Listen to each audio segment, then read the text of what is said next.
Et on a toujours ces images, il est à 17h58, avec une partie du cortège qui avance pacifiquement, si on peut dire, et puis ces Black Blocs, toutes ces violences qui sont émaillées, qui continuent à émailler, voitures en feu, poubelles enflammées, policiers agressés, magasins saccagés, banques attaquées.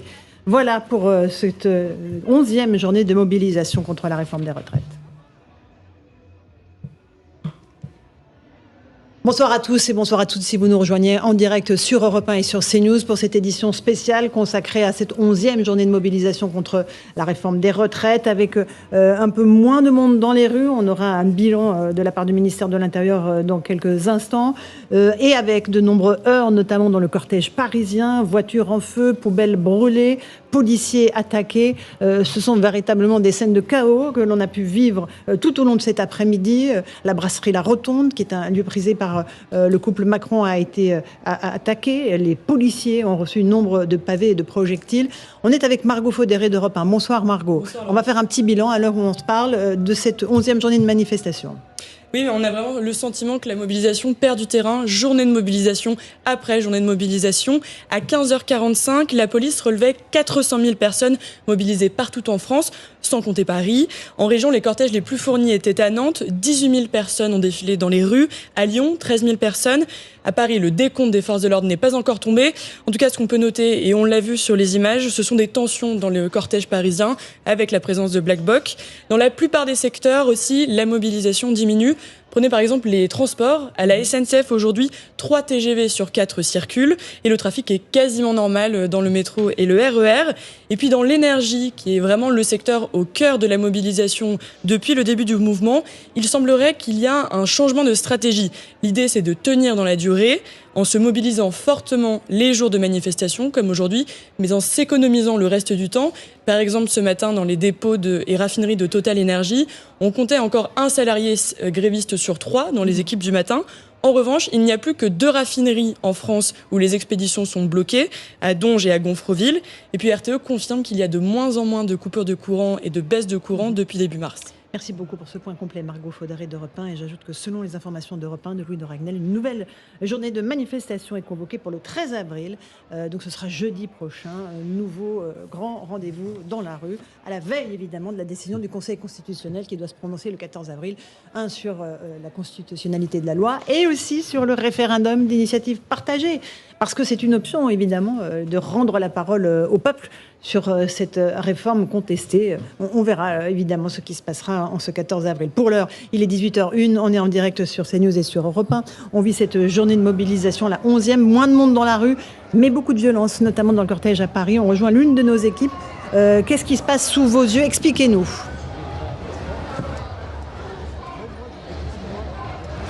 Alors là, Laurence, en ce moment, on est devant un Franprix, devant un magasin où un feu de poubelle a été annulé. Pour l'instant, les vitrines de son magasin ont encore une fois été la cible de certains pavés. Les manifestants, pour certains qui viennent manifester dans le CAM, poursuivent leur chemin. Il y en a d'autres, évidemment, des casseurs, des éléments plus radicaux qui, eux, tentent de s'en prendre à des vitrines de magasins, mais aussi aux forces de l'ordre qui maintenant sont plutôt sur les côtés. De là où nous sommes, les forces de l'ordre sont beaucoup moins visibles, mais ceux qui sont toujours prêts à partir, ce sont aussi les journalistes. Il y a quelques minutes, on a été délibérément visé par un pavé qui nous a été envoyé dans le dos. Alors tout va bien, on sait évidemment se mettre en sécurité quand il le faut, mais ce qu'il faut noter aujourd'hui, et pour avoir couvert d'autres mobilisations, d'autres journées de manifestation depuis le début de cette contestation contre la réforme des retraites, c'est qu'on voit clairement que la tension, elle est montée d'un cran à la fois envers les forces de l'ordre, envers les journalistes, envers les enseignes, puisque c'est plus seulement finalement, vous savez, les banques, les restaurants comme la Rotonde, assez symboliques qui sont visés, c'est aussi même parfois des petits commerces et même parfois des habitants qui sont directement dans leur immeuble, à leur balcon et qui ne descendent pas manifester. Les manifestants les insultent et leur jettent parfois des projectiles jusque sur leur balcon en leur reprochant de ne pas descendre avec eux manifester. Alors quand je dis manifestants, vous l'aurez compris, ce sont évidemment des manifestants plus radicaux, des casseurs. La préfecture de police de Paris s'attendait à une présence potentielle de casseurs qui s'estimait entre 500 et 1000 éléments radicaux. Là, ce qu'on peut vous dire en ce moment, c'est qu'il y a toujours plusieurs centaines de ces individus qui sont présents dans le cortège parisien et qui ralentissent fortement la marche. Merci évidemment pour ces explications. Il y a une autre agence bancaire qui est en train de se faire attaquer. On avait déjà eu une il y a quelques instants. Là, on rejoint l'une de nos équipes dans le cortège. Quelle agence bancaire est en train d'être attaquée en ce moment? Oui, Laurence, écoutez, nous sommes au niveau du métro Glaciaire et c'est une agence bancaire de la Caisse d'épargne qui est attaquée, qui a été la cible. Et en fait, elle était recouverte de plaques de bois et puis les éléments radicaux ont tenté d'enlever ces plaques de bois. Nous, ils nous ont empêchés de filmer, ils nous ont encerclés. Nos agents de sécurité, puisque vous l'avez dit tout à l'heure, nous sommes accompagnés par des agents de sécurité, ont été pris à partie. Les policiers, donc les gendarmes, les forces de l'ordre sont arrivées. Elles sont copieusement huées puisque il y a encore là des feux de poubelle qui sont déclenchés un petit peu partout. Et c'est vrai, comme me disaient mes collègues tout à l'heure, on sent vraiment une énorme tension depuis quelques semaines, mais aujourd'hui c'est très très compliqué. On est, nous journalistes, pris en partie et on voit, excusez-moi Laurence, on voit que ces éléments sont là vraiment pour casser. Et on imagine que la fumée, les gaz lacrymogènes rendent votre travail bien difficile. Je rends hommage à toutes les équipes CNews et Europe 1 qui sont sur le terrain aujourd'hui, qui se font prendre à partie. On ne donne pas leur nom à l'antenne, on préfère qu'ils soient anonymes pour qu'ils ne soient pas identifiés, puis suivis, puis menacés. Certains ont reçu des pavés, donc encore une fois, je rends hommage au travail des journalistes qui sont sur le terrain, tout comme à celui des forces de l'ordre. Jean-Christophe Couvi, vous êtes policier, secrétaire national unité SGP. On peut dire que la situation est toujours pas maîtrisée, toujours pas contrôlée, que les forces de l'ordre sont méprises par des vagues d'assaillants. Oui, c'est compliqué parce qu'encore une fois, il y a le terrain aussi qui s'y prête. Et puis, pour les journalistes, malheureusement, c'est un peu ma vie de flic. Moi, il me tarde de voir le communiqué de presse de la Ligue des droits de l'homme prendre la défense des journalistes et peut-être même mettre leurs avocats fin limier à votre disposition, justement, pour vous protéger. Et il me tarde de voir ça. Mais sinon, blague à part, effectivement, c'est très compliqué, encore une fois, de travailler quand on a justement des casseurs avec des gens qui sont à côté. Il y a aussi des badauds qui sortent de chez eux, qui sortent des francs-prix, qui sortent de l'école, de l'école, un des peu gamins. Plus tôt, c'était l'école. Il faut faire attention. Donc ça demande beaucoup de discernement. Et puis ça fait quand même là depuis quelques heures que entre guillemets. Ça fait 2 heures que ça dure. Oui, mais avant il y a un pré-service, c'est-à-dire qu'avant on est déjà au travail. Et puis là, ça commence, la pression monte, vous avez l'adrénaline, vous avez la fatigue, vous êtes sous tension depuis 2-3 heures. Et puis, il faut en fait, quand on est toujours à fond, il faut qu'il y ait aussi des moments, des fois, où on se relâche. Et d'où l'intérêt d'avoir aussi des fois des forces de réserve et faire une petite relève. Mais c'est compliqué quand on est aussi, comme on le voit, des manifestations dans toute la France. Absolument. C'est-à-dire que les forces, elles sont pour la 11e journée, effectivement. Mais oui, la semaine dernière, par exemple, mes collègues me disaient qu'à Nantes, on n'avait pas assez de forces, des forces mobiles, des forces de police, parce qu'on avait concentré beaucoup de forces sur Paris. Et donc, c'est tout, encore une fois, essayer de disperser un maximum de forces pour qu'on soit en sécurité. Il est 18h06, on est en direct sur Europe 1 et sur CNews pour cette édition spéciale consacrée à la 11e journée de mobilisation contre la réforme des retraites. Le cortège est toujours en mouvement, n'a toujours pas atteint sa destination finale qui est la place d'Italie. Les forces de l'ordre sont prises à partie de tous les côtés depuis le début pratiquement de cette manifestation. On va rejoindre l'une de nos équipes. Vous avez assisté à vraiment des violences contre les forces de l'ordre. Oui, tout à fait. Alors, comme l'a raconté une de nos équipes sur le terrain, il y a une banque qui a été attaquée il y a quelques instants. Les forces de l'ordre sont arrivées plus tard. Et là, vous voyez, il y a une charge des policiers sur les manifestants. Et donc, dès leur arrivée, ces éléments radicaux ont ciblé les forces de l'ordre. Là, vous le voyez juste devant nous, des jets de cailloux, des jets de pierres sur les policiers et les gendarmes. Et puis, il y a eu aussi des slogans prononcés comme Louis XVI, on l'a décapité, Macron, on va recommencer. Ou alors des inscriptions à cab, pour traduire, c'est un mot en anglais, tous les flics sont des salauds. Et puis aussi ce slogan, tout le monde déteste la police. Donc voilà, une situation très tendue. L'air est d'ailleurs irrespirable puisqu'il y a des gaz lacrymogènes qui ont été dispersés. Une situation très tendue dans le 14e. Merci beaucoup pour ces explications. Pour nos auditeurs, je voudrais juste décrire ce que l'on voit, c'est-à-dire il y a une horde de gens en noir qui jettent des pavés, qui jettent des poutres sur les forces de l'ordre. Les policiers, les gendarmes qui tentent de pouvoir permettre au cortège d'avancer, ce qui est extrêmement difficile. C'est vraiment une des pires situations qu'on ait vécues depuis le début des manifestations contre la réforme des retraites. Laurent Pietraszewski, ça se radicalise et de façon extrêmement nette. Bon, il y a deux choses. On le dit à nouveau quand même, hein, c'est qu'à la fois le cortège syndical se passe bien et vos envoyés spéciaux qui sont à l'arrière du cortège le disent. Et puis cette pré-manifestation sous forme de happening de violence par des black blocs et des personnes qui sont là venues en découdre. La difficulté auquel est confronté le gouvernement, c'est qu'il y a une crise sociale qui se vit maintenant dans la durée. Effectivement, c'est la 11e journée. 11e journée avec, vous l'avez annoncé tout à l'heure, une prochaine encore manifestation à la veille de la décision du Conseil constitutionnel, décision qui aura lieu le 14 et manifestation qui aura lieu le 13. Et il lui importe maintenant de trouver les voies de sortie. Alors, on a vu la Première ministre Elisabeth Borne ouvrir le débat, ouvrir le dialogue en tous les cas, mais ça n'a pas été elle n'a rien ouvert parce qu'elle n'est pas. Minutes, elle n'a pas voulu ouvrir le débat sur les 64 ans. Elle a voulu ouvrir sur tout le reste. On a bien vu qu'on était sur un dialogue de sourds à nouveau, et donc c'est là que doit avancer le gouvernement pour justement à la fois renouer les fils du dialogue, mais sur des sujets où les partenaires sociaux veulent aller et leur donner de l'espace. Vous avez raison, et il faut rappeler où en est le dialogue syndical, pas très loin, avec les forces intermédiaires. Juste on retourne sur le terrain parce qu'il se passe beaucoup de choses sur le long de ce cortège. L'une de nos équipes est sur place, on voit des policiers, peut-être ce sont des gendarmes qui sont vraiment aux aguets. Là, c'est compagnie d'intervention, la police parisienne. Ils le liseré bleu en fait sur les casques. Ok, alors allez-y pour l'équipe qui est sur place. Toujours au niveau de cette caisse d'épargne où ce sont des policiers, hein, vous l'avez dit, qui sont postés là pour essayer de protéger. Ils reçoivent énormément de projectiles. Il y a eu plusieurs charges, il y a eu des tirs de gaz lacrymogène. Moi, j'ai été un petit peu, à un moment donné, emporté par les policiers aussi. J'étais au milieu d'eux.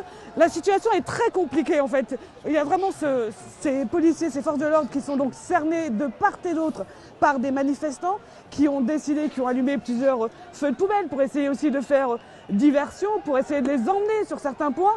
Et il y a donc eu cette caisse d'épargne qui a donc été le point où les manifestants ont voulu tout arracher. Et là, depuis à peu près 20 minutes, nous sommes positionnés à côté du métro. Et il y a plusieurs charges. On a vu la Brave chargée. Là, on entend des bouteilles, donc vous entendez sûrement aussi des bruits de verre qui sont jetés sur les policiers. Nous sommes entre les policiers et les manifestants et nous tentons aussi de nous mettre le plus à l'abri possible puisque ça part de tous les côtés en fait. Oui, eh bien, mettez-vous en retrait, vraiment ne mettez pas votre sécurité en jeu. On voit ces forces de l'ordre alignées devant une banque, tenter de protéger les banques. Il y a eu vraiment énormément de commerces qui ont été saccagés aujourd'hui le long de cette manifestation. On voit des gens mais tout à fait normaux qui rentrent chez eux, qui sont paniqués. On voit deux manifestantes s'asseoir dans un sitting soi-disant pacifique devant les forces de l'ordre. L'image évidemment. Éric Nolot, qu'est-ce qu'on peut en dire Non, mais moi, ce qui me frappe, c'est pas seulement la violence en tant que telle, c'est la complaisance envers la violence. La complaisance qui est manifestée par certaines personnes qui sont dans cette zone grise. Ensuite, il y a une complaisance médiatique. Ensuite, il y a une complaisance politique. Quand on voit ces images-là, on dit que c'est irresponsable. Parce qu'ils mettent en danger la vie des policiers. Ces gens-là se croient tout permis. Pour eux, tuer un flic, ce serait vraiment, vraiment c'est le but de la journée, ou en tout cas le blesser gravement. J'espère pas, Éric Nolot, parce que si on en est là, vraiment... Quand vous jetez un pavé comme ça, qu'est-ce que vous croyez qu'il va se passer ? Et ce sont des pavés conséquents. Pour qui connaît la capitale, ce sont des pavés qui font quoi, 30 cm 30 sur 30, et puis 30 sur 30. Ça fait 1 kg, 1 kg 2, enfin c'est énorme. Quand c'est lancé à pleine... Quand c'est lancé à pleine vitesse... Là, aujourd'hui, il y a des collègues qui me disaient, par exemple, sur Nantes, il y a des frondes. C'est-à-dire qu'ils prennent des cailloux, ils lancent avec des frondes, et on a vu à Sainte-Soline, ils prenaient des raquettes. Donc c'est comme si vous smatchez, vous tapez comme ça, vous envoyez des gros cailloux à fond, j'allais dire avec une raquette. Imaginez quand ça touche.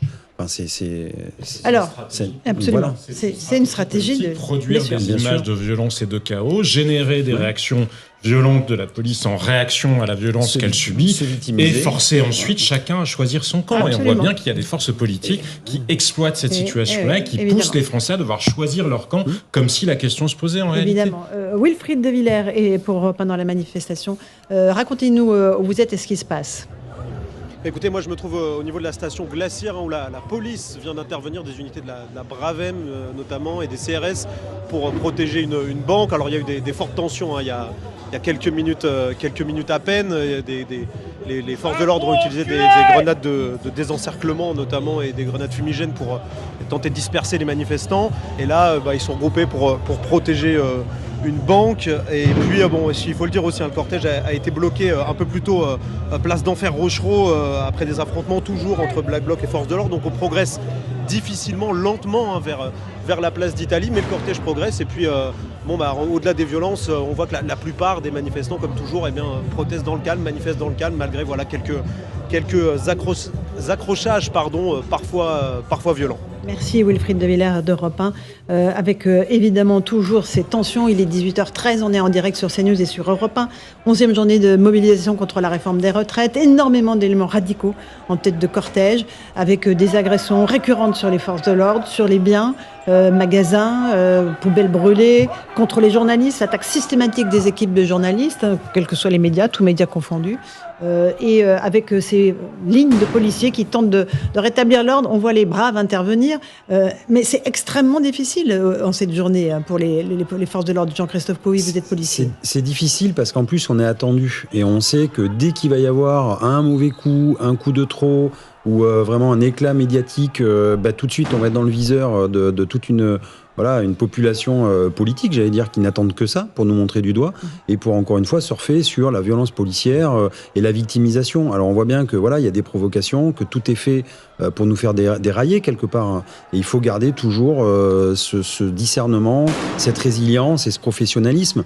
Après, je vous cache pas que quand ça fait 2-3 heures que vous vous battez dans la rue en guérilla, de temps en temps, vous avez du mal à garder vos nerfs. Il y a la fatigue qui s'accumule et puis on voit que c'est toujours la même personne en face de nous et de temps en temps, il y a le geste de trop. Comme j'allais dire, dans n'importe quel pan de la population, des fois on supporte plus, quoi. Et on voit ces poubelles brûlées, les policiers de la Brave qui avancent, qui tentent de disperser ce Black Bloc qui se forme, qui se déforme. Jean-François Amadieu, est-ce que ce soir vous pouvez nous dire que le mouvement est plus violent que d'habitude et qu'il y a une forme de radicalisation de certains des éléments? Il faudrait des informations sur les villes, les autres villes de France. Est-ce que ça a été aussi animé? Je n'ai pas eu l'impression. Nantes, sur Nantes, Lyon, Lyon, toujours les mêmes villes. En fait, il faut Rennes, faire le total Paris plus les autres les grandes villes pour voir. À Paris, écoutez, c'est pas fini. On verra. On n'est pas très loin de la place d'Italie. La dispersion va évidemment être compliquée, comme d'habitude. Maintenant, ça avance. Pour le moment, ça n'a pas pris des proportions encore catastrophiques. C'est encore sous contrôle. Mais effectivement, une fois de plus, il faut insister sur le fait qu'on a connu 2 mois extraordinaires où il n'y avait quasiment rien. D'un seul coup, les Black Blocs sont venus de l'étranger, on le sait. L'ultra-gauche et les anarchistes français se rassemblent. Mais il est intéressant de noter que pendant 2 mois, ils n'étaient pas sortis. Ils avaient finalement, d'une certaine manière, respecté ou c'était interdit de venir quand les organisations syndicales géraient la situation, étaient à la manœuvre. Donc en fait, en résumé, il faut éviter de se retrouver dans ces situations parce qu'on voit bien qu'en France, on est fragile. Et à chaque fois, si on ouvre la boîte de Pandore, on se retrouve avec ce qu'on a. Nouvelle charge des policiers, en tout cas une tentative de charge. L'une de nos équipes est sur place, racontez-nous. C'est exactement une tentative de charge à l'instant vient d'être menée par les forces de l'ordre. Juste derrière ces forces de l'ordre, vous avez les policiers, cette fois-ci de la Brave, vous savez, la brigade de répression de l'action violente, qui ont donc été visés par des tirs de projectiles assez importants de la part des éléments radicaux qui sont toujours présents ici dans ce cortège. Le cortège qui est ici très flou, puisque évidemment, dans les moments de tension comme ça, ça se disperse énormément. Il y en a certains, des manifestants, qu'on voit même un petit peu perdus. Là, vous voyez sur nos images, il y a un feu de poubelle actuellement qui a été allumé. Sur la gauche de l'image, vous avez les forces de l'ordre accompagnées donc des agents de la Brave qui ont été obligés de reculer après avoir chargé à plusieurs reprises. Vous l'entendez, vous entendez ces détonations, ce sont des pétards, de très très nombreux pétards qui sont envoyés par les éléments radicaux, par les casseurs qui sont présents ici et qui crient des chants anti-police. Les policiers, faut le dire maintenant, il est 18h15 environ, donc ils sont présents ici évidemment depuis le début de la manifestation. C'est une situation qui est très tendue. Derrière nous, vous voyez à l'instant, vous avez donc des nouveaux casseurs. Je ne sais pas si vous entendez ce bruit. Eh bien, ce bruit, ce sont des bruits d'abribus qui sont brisés une nouvelle fois par des casseurs. On peut dire que depuis maintenant 2 heures, eh bien, il y a des dégâts très importants qui ont été causés par ces éléments radicaux tout le long du cortège. 18h18 en direct sur Europe 1 et sur CNews. Une autre de nos équipes nous informe à l'instant qu'une nouvelle agence bancaire est attaquée. Expliquez-nous. Laurence, on vient de voir des éléments radicaux. Ils étaient une petite dizaine à viser cette banque. Ils sont rentrés à l'intérieur. Ils ont évidemment enlevé ces panneaux de bois qui bloquaient l'entrée. Alors je ne sais pas si vous le voyez sur nos images. Il y a une dame vêtue en rouge qui, eh bien, en fait c'est la seule qui est venue essayer de pousser ces black blocs, essayer de les raisonner. Et ces black blocs, eh bien, ils ont tout simplement visé.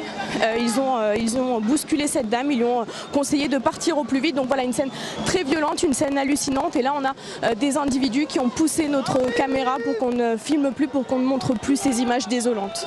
Effectivement, et soyez prudents parce qu'on voit que ça part dans tous les sens, qu'il y a des charges de policiers qui ont du mal à repérer les éléments radicaux tant ils sont mobiles. Eric Nolot, encore une fois, cette 11e journée de manifestation marque un tournant, à mes yeux en tout cas, dans ce que le visage de ces manifestations. Parce qu'on approche du terme de ce que le président de la République a appelé le cheminement démocratique. Il faut exercer une pression la plus forte possible. Et il y a des gens pour qui la pression, ce n'est pas la pression légale.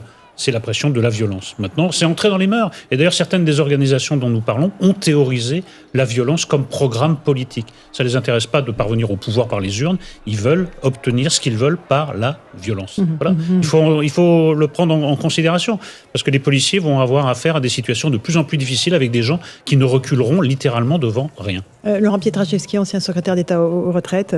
Oui, la question, c'est celle de l'interprétation du rapport de force. C'est-à-dire que lorsque vous êtes dans une négociation sociale, il peut y avoir un rapport de force. Il y a des syndicats qui sont des syndicats qui prônent le rapport de force. Mais le rapport de force, il est dans un cadre qui est défini. C'est-à-dire que vous faites grève, vous essayez d'alentir la production, vous avez des actions qui sont connues et qui sont, je dirais, presque normées. Là, on voit bien qu'il y a une partie, et je ne parle pas des manifestants, parce que voilà, il y a des gens qui se servent de la manifestation en opportunité pour dire mais nous on refuse tout dans ce système, on refuse la façon dont vous vivez, on refuse vos règles et tout est bon. Et la retraite n'est qu'un véhicule pour passer leurs idées et leurs idées, on se pressent bien, ce sont des idées d'extrême gauche, d'ultra gauche, voire d'anarchisme. On va faire peut-être un petit bilan aussi. On a Sandra Buisson du service police-justice de CNews sur le nombre de personnes blessées. On a une commissaire de la Brave qui a été blessée par un jet de pavé. Il y a plus d'une heure et demie, elle est tombée en perte de connaissance. Là, Sandra Buisson nous signale qu'une gendarme a été blessée au visage. Et quand on voit le niveau de violence contre les forces de l'ordre, on n'est évidemment pas étonné. On a ce cortège, Jean-Sébastien Ferjou, qui essaie de cheminer vers la porte d'Italie, mais il y a un tel niveau de violence et d'agressivité que s'embrouille le message, évidemment.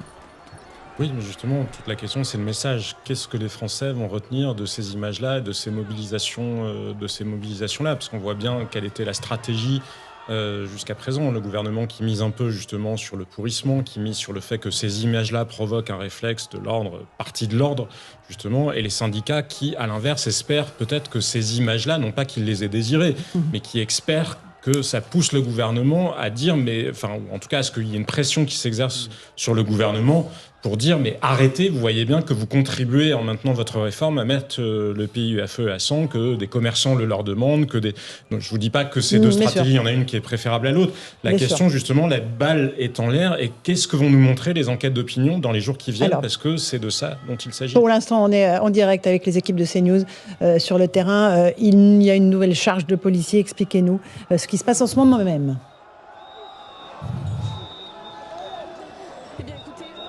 Les policiers essaient de disperser les manifestants avec des gaz lacrymogènes. Il y a donc des tirs, des projectiles qui sont lancés sur les forces de l'ordre depuis tout à l'heure. Et donc, juste à côté, une femme est tombée au sol par un de ces tirs de projectiles. Donc, il y a les équipes, les médecins qui essaient de l'encercler pour éviter qu'il y ait un attroupement autour d'elle. Mais vous le voyez, ces gaz lacrymogènes ont dispersé, en tout cas pendant quelques instants, les manifestants avant que le le cortège n'avance. Nous sommes à une vingtaine de minutes techniquement de la place d'Italie, mais visiblement on y sera dans encore une heure et quart en vue de la situation. Merci beaucoup à nos équipes CNews sur le terrain. Et je rappelle la difficulté pour les journalistes de travailler dans ces conditions, puisqu'ils sont systématiquement agressés, interpellés, montrés du doigt par les manifestants. Jean-François Amadieu.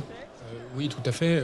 Vraiment, le temps qu'il va falloir pour aller à la place d'Italie à Paris, les minutes vont être longues parce que la situation a l'air de se dégrader. On peut être très inquiet pour la semaine prochaine, à la veille de la décision du Conseil constitutionnel. Absolument. Et une fois de plus, j'espère que tout ça, ce sera pour quelque chose. C'est-à-dire que si, in fine, on s'aperçoit que c'est pour qu'on mette entre parenthèses la loi telle qu'elle a été adoptée, là, on aura vraiment perdu du temps, sera exposé à des risques qu'on voit actuellement. C'est quand même...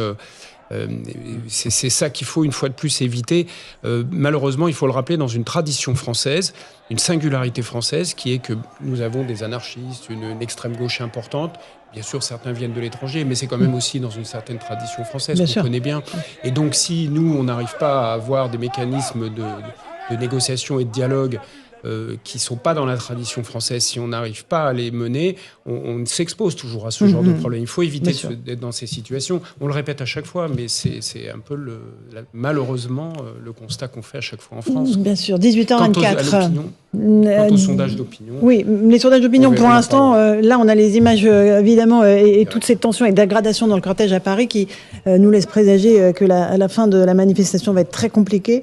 On essaiera d'avoir Sandra Buisson dans un instant pour avoir un bilan du nombre de blessés. Jean-Christophe Couvi, vous êtes policier, vous avez des remontées sur le terrain. Vous voyez, est-ce que vos collègues sont en maîtrise de la situation ? En fait, alors, sur les blessés, oui, alors j'ai cru comprendre que la commissaire de la Brave, même si en fait elle est en permanence, c'est-à-dire qu'elle vient que pour cette manifestation sur la Brave, mais c'est peut-être pas elle forcément qui dirige la Brave. Mais je veux dire, oui, elle a pris un pavé, a priori elle a repris connaissance, elle est partie pour faire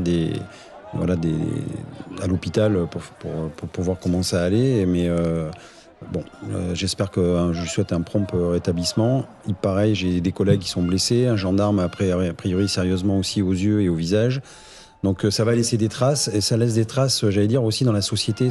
C'est des stigmates. Après, ça va être compliqué pour l'exécutif, parce que quand on est, en fait, il y a un ras-le-bol complet. On sent qu'il y a une tension qui monte. Les gens, il y a d'ailleurs une dégradation vis-à-vis des politiques et de l'exécutif, et ça va laisser des traces dans la société, y compris même si la loi passe, que tout passe, je veux dire, dans un second temps. Après, pour adhérer autour d'un projet politique pour la France, ça va être très compliqué. Absolument. Parce qu'il y a des gens qui vont se radicaliser, qui ne pourront plus avoir confiance dans l'exécutif. De nombreuses tensions toujours dans le cortège parisien. On rejoint l'une des équipes CNews. Expliquez-nous ce qui se déroule sous vos yeux.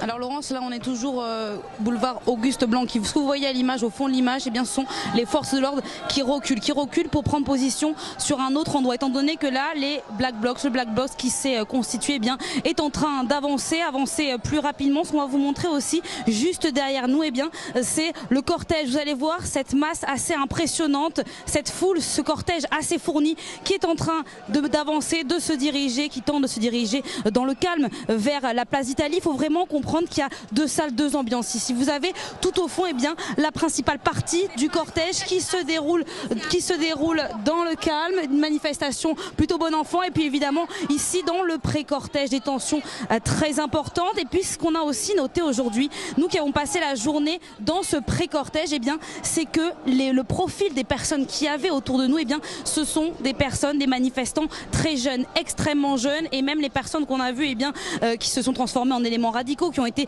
des casseurs lors de cette manifestation, n'étaient pas comme d'habitude, vous savez, entièrement vêtus de noir. Évidemment, il y en avait certains qui étaient cagoulés, vêtus de noir, mais il y en avait tout simplement qui étaient habillés normalement et qui prenaient des pavés et qui les envoyaient vers les forces de l'ordre, vers les banques, qui donc s'en sont pris et qui ont voulu aller réellement à l'affrontement. C'est une différence notable qu'on peut noter par rapport aux autres manifestations précédentes. C'est que ce ne sont pas seulement ceux qui sont entièrement vêtus de noir, mais parfois des personnes qui viennent parfois même pour manifester dans un premier temps, et qui finalement, on le sent, ont tendance, évidemment pour certains, à se radicaliser lors de la manifestation. Merci beaucoup pour ces explications. Effectivement, c'est un phénomène inquiétant et nouveau avec ces manifestants qui se radicalisent. Alors voilà, il va falloir analyser, prendre un peu de recul sur tout ça. Là, honnêtement, la mèche est allumée. C'est-à-dire qu'on a allumé le bâton de dynamite. On ne sait pas quand est-ce que si la mèche est longue ou pas longue, mais effectivement, le problème, si vous voulez, des manifestations et de la masse, c'est que la violence se transmet aussi. Voilà. C'est-à-dire que quand on est en foule, compacte,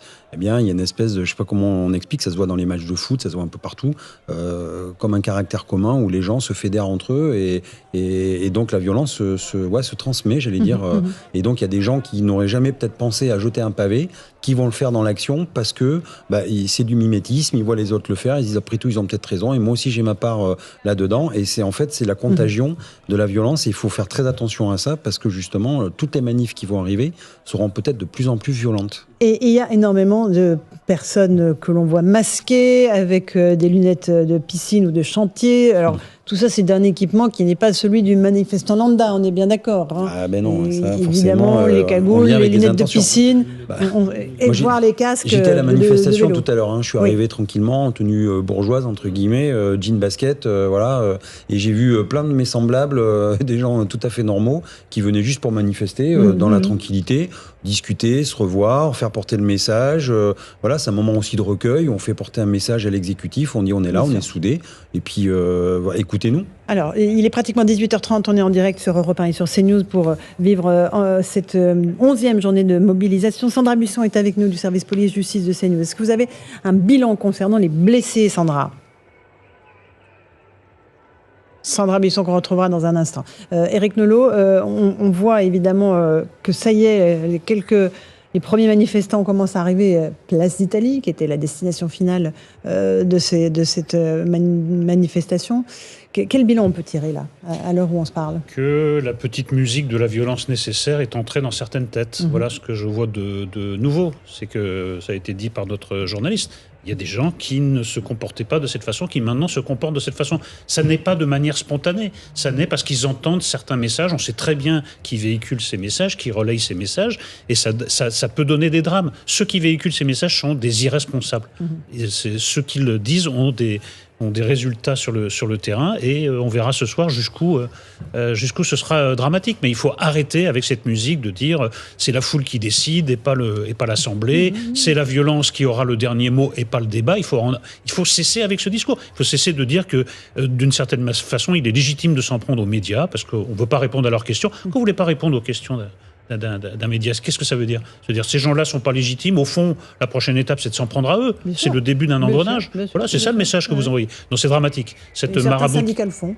Oui, mais ce maraboutage-là par un discours d'extrême gauche me semble extrêmement préoccupant. D'accord. Jean-François Amadieu. Je crois qu'on peut avoir une idée de l'état de crise dans lequel on est en écoutant justement un représentant d'un syndicat de police, que vous êtes, qui est ici avec nous. Parce que vous voyez la situation dans laquelle ils se trouvent. Je rappelle que tous les syndicats de police sont hostiles, sauf erreur. Ah oui, ils sont tous dans la rue. Évidemment, ils sont dans la rue, ils sont contre ce projet de réforme. Et dans le même temps, bien sûr, ils défendent leurs collègues et ils sont victimes de la situation dans laquelle on se retrouve. Donc vous voyez, ça donne une idée quand même aussi de la manière dont l'opinion réagira in fine, comme vous, c'est-à-dire d'être dans une sorte d'impasse, une radicalisation qu'on ne veut pas. Dans une impasse totale. Et pour les républicains que vous êtes, c'est effectivement un problème. Bien sûr. Alors, Sandra Buisson est avec nous. Est-ce que vous avez un bilan concernant le nombre de blessés et le nombre d'interpellations, Sandra Buisson ? Alors pour les blessés, non, nous n'avons pas encore de bilan chiffré. En revanche, selon nos informations, 2 membres des forces de l'ordre ont été blessés. Une gendarme mobile a été blessée au niveau du visage et une commissaire qui fait partie d'une BRAV, du brigade de répression de l'action violente, a été blessée au niveau de la tête puisqu'elle a reçu un pavé et qu'au moment où elle a reçu ce pavé, elle a perdu connaissance. Et puis vous le voyez sur le titre qui s'affiche à l'écran, nous en sommes à 20 interpellations dans le cadre et en marge de cette manifestation. Merci beaucoup Sandra Buisson. 20 interpellations, la manifestation est loin d'être terminée. Le cortège se poursuit. On a l'une des équipes CNews qui est dans ce cortège. Peut-être expliquez-nous où vous êtes dans cette manifestation et ce qui se passe autour de vous. Alors nous sommes toujours boulevard Blanqui, Laurence, et puis Et en fait, il y a une ligne de gendarmes qui s'est imposée au milieu du cortège pour essayer de scinder le cortège. Le problème, c'est que depuis quelques moments, on voit des bouteilles voler au-dessus de nos têtes, parce que nous sommes vraiment proches des gendarmes. Ces gendarmes qui sont pris un peu en tenaille entre les manifestants, qui entendent donc ces chants et ces slogans anti-policiers avec des manifestants qui sont toujours extrêmement menaçants. Nous sommes au niveau de Corvisart, en fait, Laurence, et c'est assez surréaliste, en fait, de vivre cette scène, de voir ces gendarmes qui reçoivent devant nous des pierres, des bouteilles, des pavés, et qui sont là au milieu. On ne sait pas, en fait, trop comment ça va se terminer, en fait, Laurence. D'accord. Et effectivement, c'est une situation assez terrible de voir ces gendarmes qui reçoivent encore une fois des projectiles dans l'indifférence générale de ceux qui les entourent. Jean-Christophe Couvi. Je dirais pas, alors l'indifférence non, parce qu'il y a quand même des manifestants et des gens même devant leur télévision qui voient ça, je pense qu'ils sont navrés par rapport à ce qui se passe. Après, effectivement, le qui écoutent la radio aussi. Voilà. Après, le public en face de nous qui est ultra radicalisé, c'est sûr pour eux c'est du pain béni et ils sont bien contents quand il y a un gendarme qui tombe. Alors, et j'espère d'ailleurs, parce que j'ai cru comprendre que la défenseur des droits était dans la salle de commandement à la préfecture de police. Donc je pense qu'elle est aux premières loges pour voir comment se passe une manifestation qui part un peu dans tous les sens, en sucette, comme on dit dans le jargon policier. Et j'espère qu'elle aussi pourra faire un communiqué de presse pour expliquer qu'on travaille bien et qu'effectivement c'est très compliqué et il faut éviter des raccourcis. Voilà. Et ça, c'est une bonne initiative, je trouve, d'inviter des gens comme ça, dire venez voir comment ça se passe. Et nous, d'ailleurs, on le dit aussi, des fois, la France insoumise, il y a des réservistes, ils peuvent, s'ils veulent, devenir policiers et voir comment on travaille dans les quartiers sensibles, dans les manifestations et venir aussi servir la République d'une autre manière. Éric Revel, vous disiez tout à l'heure effectivement qu'il y a peut-être une frange des manifestants qui est en train de se radicaliser.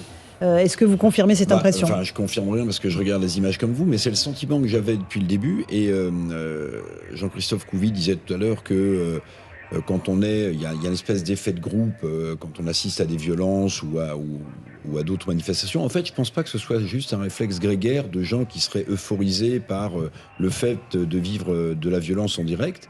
Je pense que oui, il y a tout un discours politique d'extrême gauche qui nourrit tout ça, mais je pense aussi, et c'est pour ça qu'il faut vite qu'on sorte de cette situation, que d'ici le 14 avril, de l'impasse démocratique dans laquelle on est, encore une fois, entre ce 49-3 et cette réunion avortée à Matignon, en fait, cette impasse démocratique fait peut-être qu'un certain nombre de, Sandra Buisson le disait, de jeunes qui sont sur le terrain, passent à une action plus violente, poussée, oui, par des discours politiques, mais aussi par une espèce d'exaspération totale, quoi. Enfin, on est dans un blocage, on est dans une impasse. C'est le chaos ou une sortie maintenant de cette crise. Absolument. Et juste, il est 18h35, un chiffre que nous transmet Sandra Buisson, le chiffre de la participation dans la capitale, 57 000 manifestants. On fera une petite comparaison avec les précédentes mobilisations. Jean-Sébastien Ferjou. Je crois que cette question de la violence, elle devient centrale, parce que bien sûr qu'il y a, et on l'a abondamment répété ici, une partie de l'extrême gauche politique qui incite ou qui valide ou qui, à minima, est dans une complaisance vis-à-vis de la violence, à commencer par la violence vis-à-vis des policiers. On voit que les Français, ça, ils la refusent très largement. 85% des Français condamnent ces violences contre les policiers, même si dans l'absolu, on aurait pu imaginer que ce soit plus. Mais c'est 85%. En revanche, il y a quand même d'autres enquêtes d'opinion qui montrent que plus de 30% des Français considèrent que la violence, le recours à la violence politique devient légitime. Et ça rejoint l'impasse démocratique dont parlait Éric Revel à l'instant, et qui est une question qui se pose au gouvernement. Moi, je ne m'explique pas l'attitude d'Emmanuel Macron qui jette quand même un peu de l'huile sur le feu. Alors, ça ne justifie, mais comprenez-moi bien, ça ne justifie en quoi il jette de l'huile sur le feu ? Mais on peut dire... Il peut défendre sa réforme des retraites. Je crois, moi, à la légitimité de l'élection et à la démocratie représentative, donc je ne remets absolument pas en cause le fait qu'elle ait été adoptée, y compris par le 49-3. En revanche, son attitude, notamment vis-à-vis de Laurent Berger, en disant que les syndicats ne proposent rien, en étant quand même extrêmement méprisant, finalement, vis-à-vis de ceux qui se mobilisent, en disant, finalement, vous aviez qu'à pas voter pour moi si vous vouliez pas de ça. Il n'a pas dit ça. Il fallait pas voter pour moi si vous vouliez la retraite à 60 ans. C'est pas exactement la même chose. Oui, l'idée n'est pas très éloignée, peut-être l'ai-je mal formulé, mais c'était ce à quoi je pensais. En tout cas, il me semble quand même que cette question-là Elle se pose parce qu'on peut être hyper légaliste, dire voilà, dans une démocratie, dans l'idéal, ça devrait se passer comme ci ou comme ça. Puis après, vous avez cette réalité-là qui est brute. Plus de 30% des gens considèrent que le recours à la violence en politique est légitime. Et ben, je suis désolé, quand vous êtes président de la République, vous êtes aussi garant de l'unité de la nation, de la stabilité des institutions, et vous prenez les Français tels qu'ils sont, pas uniquement tels qu'ils devraient être dans un monde idéal. Et cette question-là, elle est Éric Nolot. Un élément troublant, c'est qu'on a un peu l'impression, plus les semaines passent et plus cette impression se renforce, qu'il y a quelque chose presque de personnel entre Laurent Berger et Emmanuel Macron. Là, c'est un peu troublant parce qu'ils ne sont pas là pour mettre sur le devant de la scène leur inimitié, parce qu'il y en a un qui est président de la République et l'autre qui est un syndicaliste majeur. Oui, mais quand même, j'ai l'impression que cette composante personnelle fait un peu dérailler les choses. Que maintenant c'est un mano à mano et que c'est l'un qui veut faire plier l'autre et que et ils perdent un peu de vue l'intérêt général. Et je les mets les deux dans le même panier. Quand il parle de crise démocratique, il fait un constat sur le blocage, on le fait nous-mêmes, il est sur un constat qui est assez général. Je trouve qu'il sort de son rôle en disant qu'on est dans une crise démocratique. Laurent Berger, on constate qu'on est dans une crise démocratique quand même, pas à cause de cette réforme-là. Il s'est exprimé en nom de l'intersyndicale, c'était calé aussi. Donc en fait, il s'est fait hier notamment le leader, j'allais dire, de l'intersyndicale, parce que c'est un leader tournant en fait, et c'était calé en avance. Par exemple, c'est lui qui devait interrompre Madame Borne, la première ministre, dans la réunion et lui dire: Madame, répondez simplement à notre question. Oui ou non, vous abandonnez la réforme des retraites. Et donc, on nous a raconté, les gens, ceux qui ont siégé justement hier, qui étaient au contact, nous a expliqué que par 2 fois, effectivement, ils ont posé cette question. Par 2 fois, l'exécutif a essayé de tourner et de prendre des chemins de traverse. Et en fait, à un moment donné, c'était calé, c'était madame, oui ou non. Mais en fait, c'était un non, ils se sont levés, ils sont partis. Donc en fait, les règles du jeu étaient connues en avance. Et donc, c'est normal qu'ils se... Alors, Monsieur Pietraszewski. Je n'ai pas dit que vous le faisiez en plus, mais le constat, c'est d'opposer à la fois cette démocratie politique et cette démocratie sociale.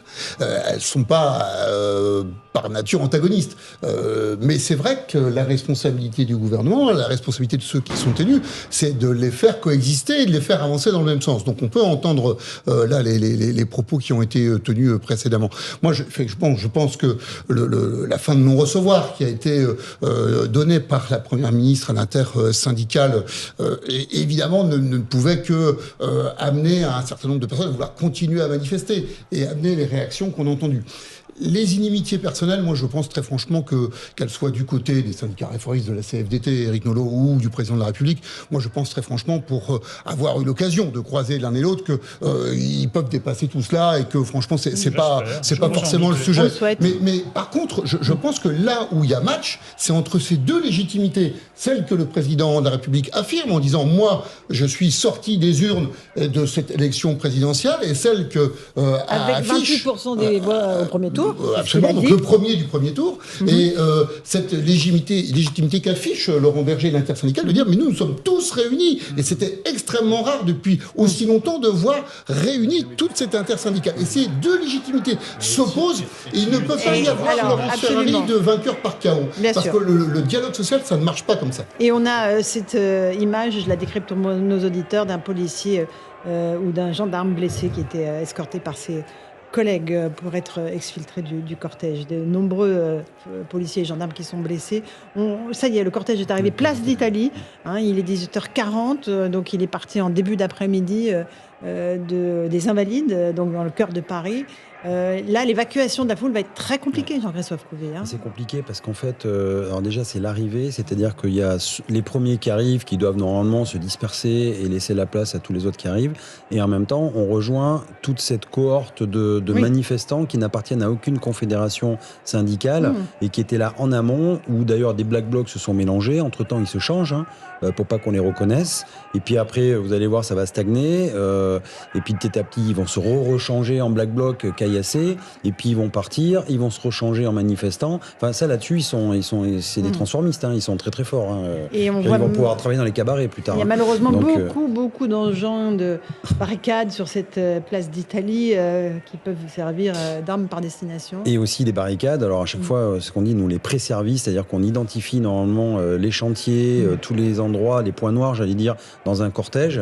Et normalement, on les sécurise. Donc on a peut-être essayé de vider un maximum, mais bon, Paris, il y a des chantiers, Oui, la vie continue, mais là, effectivement, tout ça va donner, encore une fois, des projectiles, des objets contendants, et pour affronter les forces de l'ordre. Donc, et on voit bien d'ailleurs qu'on a mis les collègues au milieu. Là, c'est les gendarmes. Ils ont les casques bleus. Alors, c'est pas l'ONU, c'est la gendarmerie, si je m'abuse, parce qu'il y a le contre-jour, mais c'est bleu. Entièrement en formation en cercle, c'est ça. C'est normal, en fait. On fait une cohorte, c'est une phalange. On se sert bien, justement, pour laisser le moins d'interstices possible pour les projectiles. Et puis, quelque part, on fixe. Donc, après, il y a des manœuvres qui peuvent arriver par derrière aussi ou sur les côtés, où lors d'un seul coup, on va faire un bond offensif pour regagner un peu de terrain et faire reculer des manifestants. Mais là, l'idée, c'est qu'ils ne restent pas non plus comme ça trop longtemps, parce que si... ils sont une cible, surtout que là, il ne faudrait pas que ce soit non plus en hauteur. Très évident. Bien sûr. On va rejoindre le correspondant d'Europe 1 qui est dans la manifestation. Expliquez-nous, vous êtes place d'Italie, à un endroit où a priori c'est calme, c'est ça ? Oui, à quelques centaines de mètres de la place d'Italie, entre la station Corvisart et place d'Italie. Alors, je suis en milieu de cortège avec les syndicalistes de la CFDT. C'est vrai que c'est assez calme, malgré quelques tensions, des explosions de pétards. Puis tout à l'heure, l'ambiance, il faut bien le dire, était électrique, alors que des Black Blocs ont pris pour cible plusieurs banques sur le boulevard Auguste Blanqui. Les CRS sont donc intervenus très rapidement. L'air s'est chargé de gaz lacrymogène. Alors, je le disais, c'est calme. Là, je vois un manifestant avec une pancarte où c'est écrit « Macron, on ne lâchera pas, l'heure de ta retraite a sonné ». Voilà ce que l'on peut lire sur cette pancarte tendue à bout de bras par un manifestant. Puis un autre me racontait il y a quelques minutes comment il s'organise, lui, pour faire grève, pour poursuivre la mobilisation, alors qu'on est à la 11e journée de mobilisation. Lui, par exemple, il prend quelques heures seulement pour faire grève avant de retourner travailler. Voilà, il reste quelques centaines de mètres avant d'arriver place d'Italie, fin de la manifestation. Merci pour ces explications. Autre ambiance d'un autre côté de la place d'Italie en jouant l'équipe CNews. Il y a beaucoup plus de tension de votre côté. Oui, Laurence, au fait, on était au boulevard Blanqui, on vient d'arriver à la place d'Italie. Là, nous sommes en plein dans les gaz lacrymogènes, puisqu'en fait, il y avait au milieu de la place plusieurs forces de l'ordre qui étaient un petit peu bloquées. Ils recevaient de part et d'autre des pavés, des pierres et énormément aussi de slogans et de chants entre les forces de l'ordre. Alors, les forces de l'ordre ont dû utiliser des gaz lacrymogènes pour disperser un peu ces manifestants qui étaient autour d'eux. Et l'air était un petit peu irrespirable, Laurence, ici. Reprendre un peu plus loin votre souffle, parce qu'effectivement, cette place d'Italie est recouverte par un nuage de gaz lacrymogène. Les policiers et les gendarmes sont obligés de faire usage de ce type de fumigène. Pourquoi ? Pour disperser les manifestants, Jean-Christophe Couvi ? Après, on a tous des techniques différentes. Par exemple, les gendarmes, effectivement, ils aiment bien saturer l'air de gaz lacrymogène, beaucoup plus, par exemple, que les CRS. Ça, c'est des techniques. Hein. Mais effectivement, l'idée, oui, c'est de saturer l'air pour que, justement, les gens puissent se disperser et toujours créer cette distance entre une espèce de vide sanitaire, voilà, entre toujours. eux et les... Ça, on essaie d'aller le moins possible au corps à corps. Mais bon, il y a des fois, on n'a pas de choix. Mais là, l'idée, c'est toujours ça, de disperser avec la lacrymogène. Et après, là, encore une fois, on fixe. Et puis après, il y a des manœuvres sur les côtés. Et pendant qu'effectivement, certains groupes radicaux ont les yeux rivés, j'allais dire, sur les gendarmes mobiles qui forment un peu comme une légion romaine, une cohorte, derrière, on peut manœuvrer. Et puis des fois, on peut prendre aussi à revers les éléments radicaux qui ne voient pas arriver. Et là, effectivement... Et on sent que la tension monte sur cette place d'Italie où le cortège syndical vient d'arriver. Les policiers sont cernés. Il y a des barricades en feu sur cette place d'Italie. 57 000 personnes, selon la préfecture de police, manifestaient. Donc ça va faire énormément de monde sur cette place. Là, on voit des tuyaux de plastique qui sont en train de s'embraser. Tout au long de ce cortège, il y a eu des dégradations, des poubelles enflammées, des commerces cassés, des banques attaquées. Éric Nolot, on est vraiment dans une manifestation, en tout cas dans la capitale. On verra ce que ça a donné en région, qui est vraiment, encore une fois, qui porte les stigmates de la violence. Malheureusement, mais ce qu'il faut définir, c'est quelle violence, qui est porteur de cette violence. Il y a une fable un peu simplificatrice qui dit, il y a 99% de braves gens et 1% de casseurs, et on s'aperçoit que c'est pas tout à fait ça. Qu'entre les 99% et les 1%, non, il y a des gens qui, d'abord, aiment casser pour casser, et puis d'autres qui ont intégré que maintenant, la lutte politique, c'est avant tout une lutte qui passent par la violence. D'ailleurs, c'est très théorisé, hein. C'est pas des gens qui passent spontanément à l'action. C'est des gens qui sont endoctrinés et qui, une fois sur le terrain, disent il faut casser pour casser. Et là, effectivement, on en a de nombreux exemples sur cette place d'Italie. On rejoint une autre équipe CNews. Expliquez-nous ce qui se passe. Est-ce qu'il y a des mouvements du côté des Black Blocs ?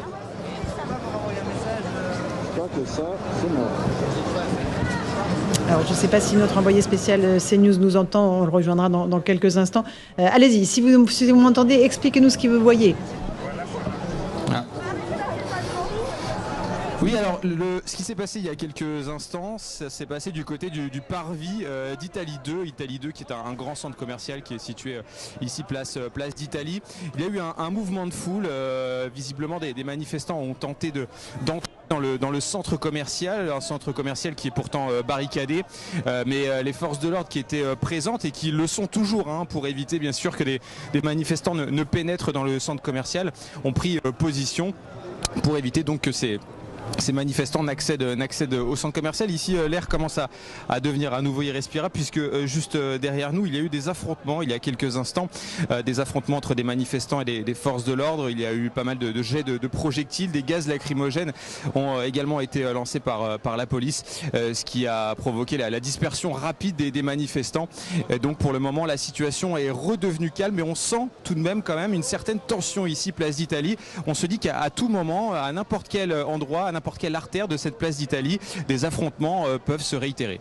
Effectivement, merci beaucoup pour ces explications. Elle est très vaste, cette place d'Italie, hein.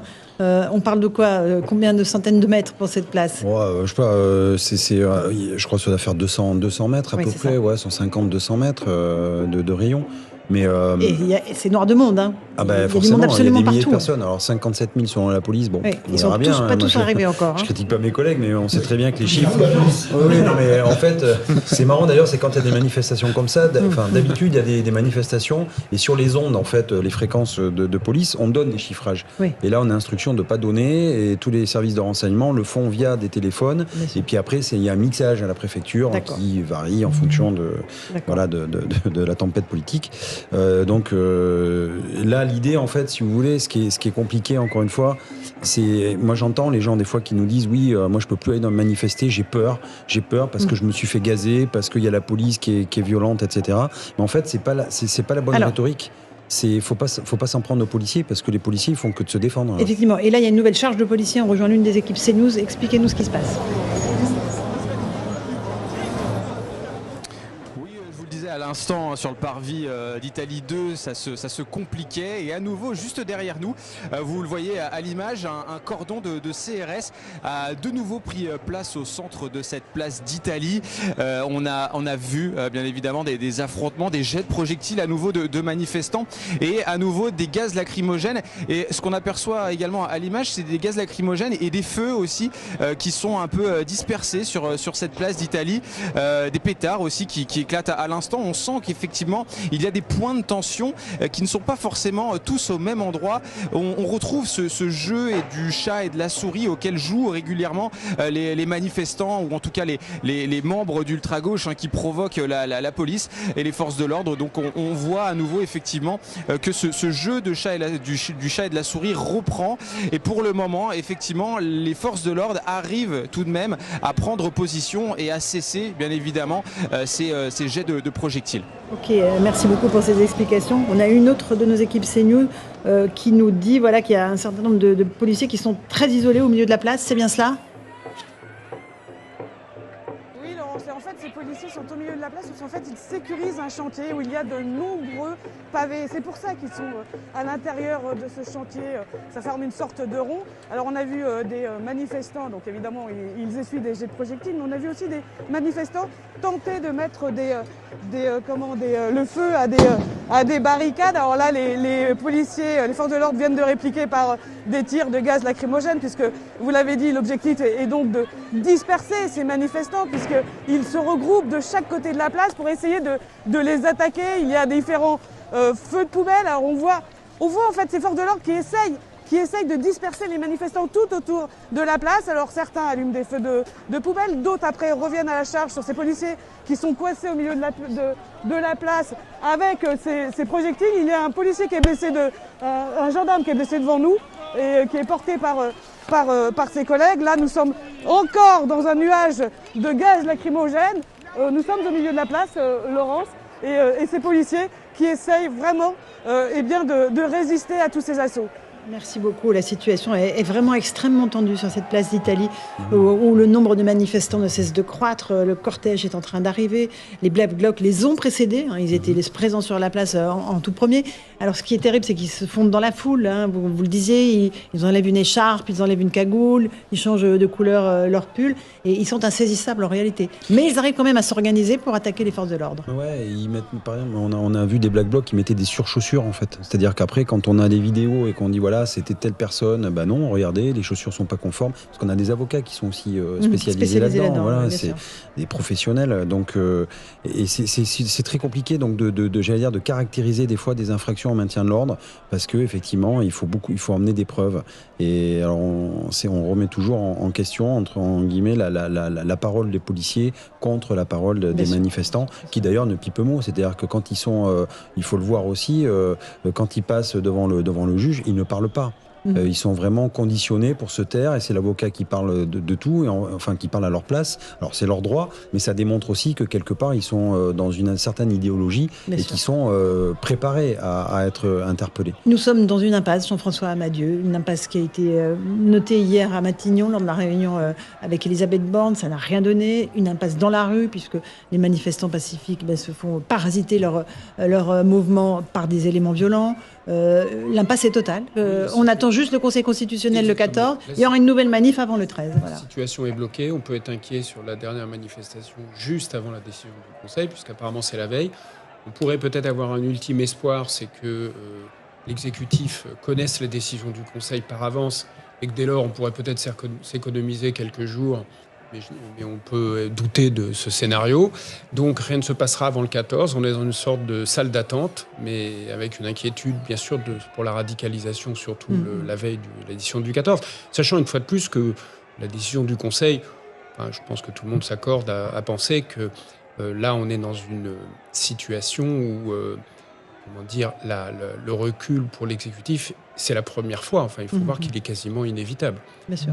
Quelle que soit la manière dont vous l'envisagez, avec des techniques qui seront utilisées, qu'on connaît.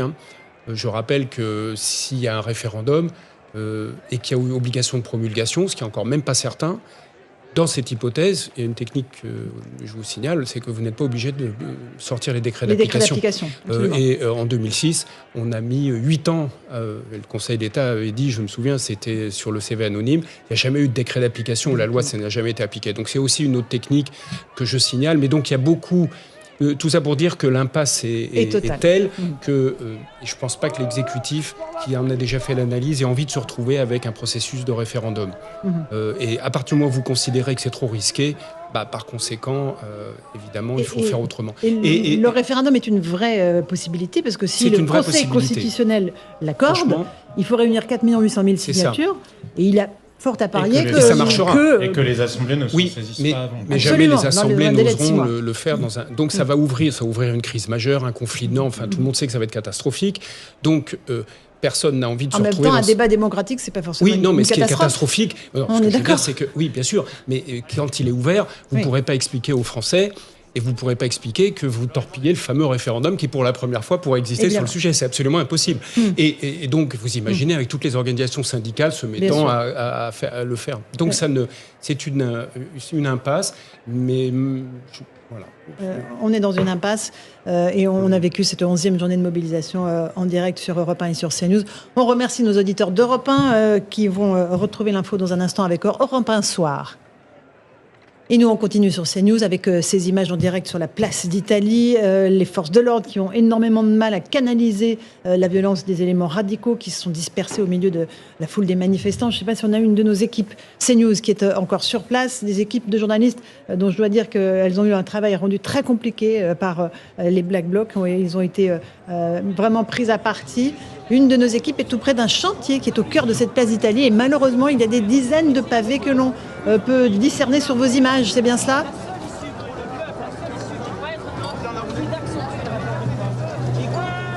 Alors, je ne sais pas si on a notre envoyé spécial, mais je peux vous dire que ça fait frémir quand on voit l'amas de pavés. Ici, allez-y. Sur le terrain, effectivement, ce terrain qui est une scène de guerre. Hein. C'est un chantier qui avait été protégé avec plusieurs barrières de sécurité, mais des barrières de sécurité qui ont très rapidement cédé lors de ces affrontements entre la police et les manifestants. Ce qui est assez impressionnant, c'est que comme cette barrière a cédé, on aperçoit des manifestants qui se servent joyeusement parmi les outils de ce chantier, de nombreux pavés. Il y a également des plastiques qui ont pris feu. Mais ce qui est vraiment assez impressionnant, c'est effectivement de voir ces manifestants qui, sous nos yeux, cassent en ce moment même des pavés pour s'en servir sûrement comme projectiles contre les forces de l'ordre. Absolument navrant, Jean-Christophe Couvi. Là, s'il y a un amas de pavés, et pourquoi il n'y a pas de policiers autour, quoi? Fini à cet endroit-là. Ah, pourquoi avoir fini? Alors ça, écoutez, mais c'est la pourquoi le préfecture. chantier n'a pas été... Le chantier, vous n'y êtes absolument pour rien. Ah, mais moi, le premier, je le déplore, parce qu'effectivement, à la fin, c'est encore mes collègues qui vont prendre ces pavés dans la figure. Hein. Donc d'ailleurs, on voit un abruti là, qui a laissé sa bière pour casser des pavés, pour faire des petits... Parce que c'est trop lourd pour lui, de faire des petits... Non, c'est pas un black bloc, c'est un abruti décérébré. Mais non, mais et derrière tout ça, c'est ce qui est compliqué, c'est la gestion d'une crise comme on a là en temps réel. C'est-à-dire qu'il y a une coordination qui se fait dans la salle de commandement. On a des forces à disposition, et puis c'est comme un jeu, un wargame, c'est-à-dire qu'on est obligé de faire des déplacements J'espère qu'ils regardent les images CNews et qu'ils vont se dire qu'il faut vite envoyer une escouade pour sécuriser cette zone de pavés. Et en fait, on a des remontées de terrain, donc des informations, les caméras, et en fait, on doit coordonner les renforts, les positions, faire bouger des forces. Et c'est dans dessous de cette coordination, il y a des CRS, des gendarmes, des policiers de la police de la préfecture de police. Et donc c'est cette coordination qui est hyper importante, et c'est le nerf de la guerre. En fait, c'est l'information en temps réel, et c'est de pouvoir bouger comme ça les forces et donner une coordination. Et on a les chiffres définitifs a priori du nombre de manifestants, 570 000 manifestants en France, donc en net recul par rapport aux mobilisations précédentes, 57 000 à Paris selon le ministère de l'Intérieur. C'est les chiffres que Sandra Buisson nous fait passer. Et on a cette situation extrêmement tendue sur la place d'Italie, avec de très nombreux manifestants. Alors là, il y a des centaines de manifestants, mais il y a aussi des black blocs qui étaient là dès le début du cortège, qui ont semé la zizanie sur tout le parcours, attaquant des banques, des restaurants, brûlant des poubelles, du mobilier public, des abribus. Et j'ai peur que la confrontation, effectivement, soit assez malheureusement tendue jusqu'en début de soirée, parce que là, il y a énormément de monde. Il y a même les syndicats qui commencent à arriver. Il faut espérer, Jean-Christophe Couvi, qu'il n'y ait pas de dérapage, qu'il n'y ait pas de blessés très graves des deux côtés, évidemment. Bien sûr. Alors après, là, on sait que le cortège doit arriver jusqu'à la fin, et puis après va rester des irréductibles qui ont envie de rester sur place, y compris des manifestants pacifiques, mais qui veulent occuper le terrain. Et à côté de ça, vont se mélanger des ultras. Et puis, forcément, on va arriver, encore une fois, parce que je dis forcément parce que c'est écrit d'avance, à des batailles rangées entre des ultras, des policiers, d'autres personnes qui sont un peu imbibées d'alcool et qui sont là et qui vont dire tiens, on va faire le coup de poing avec les ultras, c'est marrant, on va se taper du flic. Et du coup, à la fin, on va encore avoir des images détestables. Mais l'exécutif pense gagner du temps en pourrissant la situation. Mais attention, en fait, au fond, il en perd du temps. Il en perd parce que là, ce qui se passe là, ça ne sera jamais rattrapé vis-à-vis après de l'opinion publique. En tout cas, merci beaucoup. Merci aux équipes de CNews qui sont sur le terrain, qui ont pris des risques et qui ont fait leur travail de façon extrêmement professionnelle et courageuse.